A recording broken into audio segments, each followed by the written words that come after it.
Bonjour la team, j'espère que vous avez très bien dormi. La journée s'annonce rude avec les informations qui nous parviennent.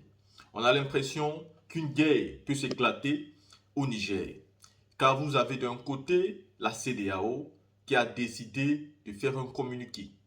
De l'autre côté, vous avez l'Union africaine qui a décidé de faire un autre communiqué. Les deux instances se sont mis d'accord pour donner au Niger 15 jours, je précise 15 jours. 15 jours pour établir l'ordre constitutionnel, selon eux. 15 jours pour établir la volonté du peuple, qui selon eux est la volonté supérieure.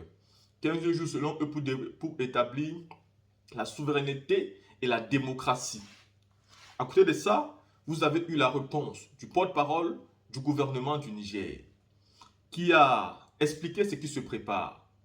Une tentative d'attaquer militairement le Niger. Et cette tentative n'est pas menée seulement par la CEDEAO, une organisation dont le Niger fait part. Elle est menée non seulement par la CEDEAO, mais aussi par l'Union africaine et mieux, elle est menée par certains pays occidentaux qui vont donc faire une alliance suralliée pour descendre sur ce pays-là et démystifier militairement le pays. Ici, le porte-parole du gouvernement du Niger met en garde. Il met en garde la CEDEAO, l'Union africaine et ses organisations internationales aussi, et sans oublier les pays de l'Occident. Le Niger prévient que quiconque va essayer de s'attaquer à leur pays va trouver devant lui une foule humaine, mais aussi des hommes et des femmes formés militairement, prêts à défendre la patrie, coûte que coûte, vaille que vaille. Voilà pourquoi nous pensons donc que les 15 jours à venir peuvent être cruciaux pour le gouvernement du Niger. Mais je tiens ici à rappeler que le gouvernement du Niger a commencé par suspendre tout ce qui est de la constitution. Ils avaient même fermé toutes les frontières. Mais dès le premier jour où ils ont fermé les frontières, le lendemain, leurs frontières ont été violées par la France. Car elle se dit tout puissante en Afrique, surtout en Afrique francophone. Elle se sent tout permis. Et elle se dit qu'elle peut faire ce qu'elle veut sans demander le consentement de quelqu'un. Vous savez que Bazoum les avait donné tout pouvoir et toute la permission les était due. Et donc aujourd'hui, après la chute de Bazoum, ils se disent qu'on peut continuer à faire ce qu'on veut sans craindre de quelque chose. Et pourtant, tout a changé. Les militaires ont pris le pouvoir et ils vont faire ce que le peuple du Niger a toujours voulu faire. À côté, nous avons le nouveau président du Nigeria, qui lui, venant d'arriver, je crois qu'il est encore chaud bouillant. Il a toute sa forme, toutes ses qualités. Et il veut démontrer sa puissance à ses pairs. Et donc, il dit qu'avec lui, plus jamais les coups d'État n'auront lieu. Et nous, on a envie de poser la question, lui qui? Lui qui? Si le Nigeria a évolué démocratiquement, si le Nigeria respecte le vote et que chaque président, après avoir fait ses 2 mandats, dégage tranquillement, il doit savoir que chez nous, en Afrique francophone, ce n'est pas ça. Il doit savoir que les civils font des coups d'État tous les jours, font des 3e mandats, des 4 mandats. Il doit savoir que chez nous, il y a des gens qui font les 40 ans. Et que même s'ils sont légaux selon la fausse constitution, ils ne sont pas légitimes, car le peuple ne les veut pas. Et qu'aujourd'hui, ce que le peuple aspire, ce sont des vrais dirigeants. On n'a plus besoin de choisir.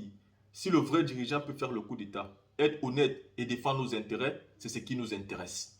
La team, je vais vous mettre ici les 2 vidéos qui vous parlent non seulement de ce qui se prépare pour attaquer le Niger, mais aussi de la réponse du gouvernement du Niger. Écoutons ensemble. Il n'est apparu sur aucune image depuis l'annonce du coup d'État ce mercredi. Mohamed Bazoum, président élu du Niger, renversé et séquestré, mais pas isolé. Ses alliés se sont opposés au coup de force des militaires.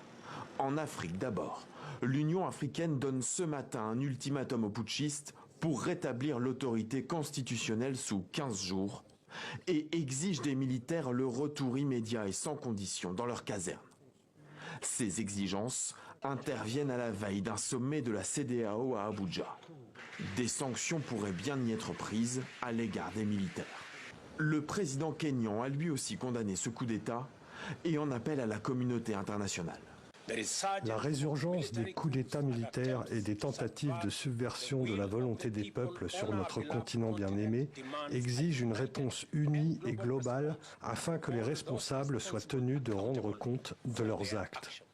Les alliés occidentaux de Mohamed Bazoum se tiennent d'ailleurs derrière lui, en premier lieu desquels les États-Unis, au soutien qualifié d'indéfectible par Anthony Blinken. Nous sommes activement engagés auprès du gouvernement nigérien, mais aussi auprès de nos partenaires dans la région et dans le monde. Nous continuerons à le faire jusqu'à ce que la situation soit résolue de manière appropriée et pacifique. La Maison-Blanche a par ailleurs souligné que le coup d'État mettait en péril des centaines de millions de dollars d'aide. Même ton ferme du côté de l'Union européenne. Dans un tweet, son chef de la diplomatie annonce suspendre les coopérations dans le domaine sécuritaire et met en garde contre toute rupture de l'ordre constitutionnel au Niger. Mais la réponse la plus attendue doit venir de Paris. Le président Emmanuel Macron a réuni un conseil de défense aujourd'hui en urgence. Le Quai d'Orsay annonce ce soir suspendre son aide au développement et son appui budgétaire au Niger. Communiqué numéro 10. La CEDEAO envisage tenir demain dimanche 30 juillet 2023 un sommet extraordinaire à Abuja, au Nigeria, sur le cas Niger. L'objectif de cette rencontre est la validation d'un plan d'agression contre le Niger à travers une intervention militaire imminente à Niamey en collaboration avec des pays africains non membres de l'organisation et certains pays occidentaux. Nous rappelons une fois de plus à la CEDEAO ou tout autre aventurier notre ferme détermination à défendre notre patrie. Fait à Niamey le 29 juillet 2023, signé le président du Conseil national pour la sauvegarde.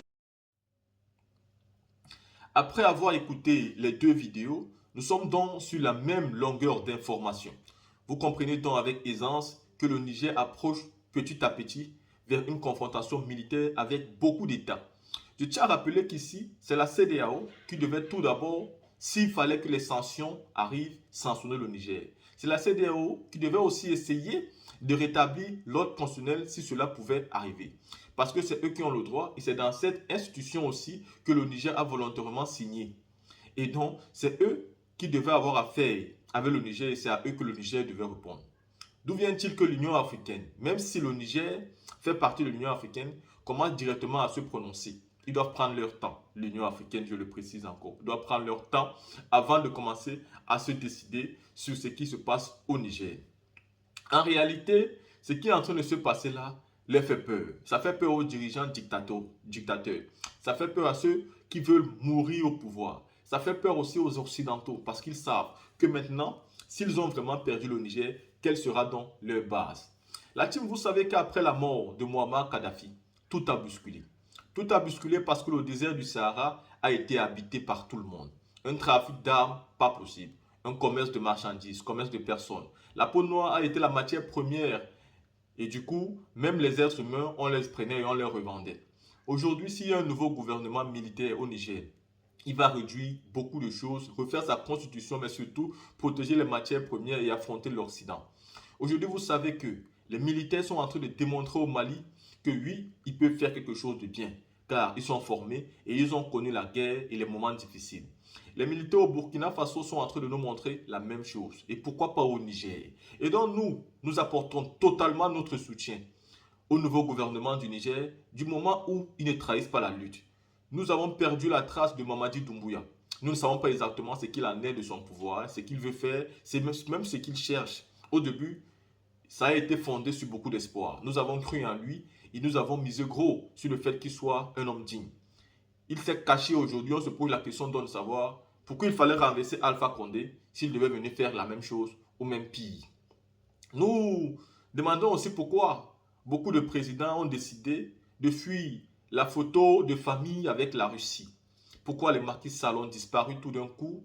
Pourquoi les Sissoko Embalo ont disparu? Pourquoi le président, pourquoi le secrétaire général de l'Union africaine a disparu? Pourquoi toutes ces grandes personnalités africaines ont décidé de ne pas faire la photo familiale? De quoi avez-vous peur?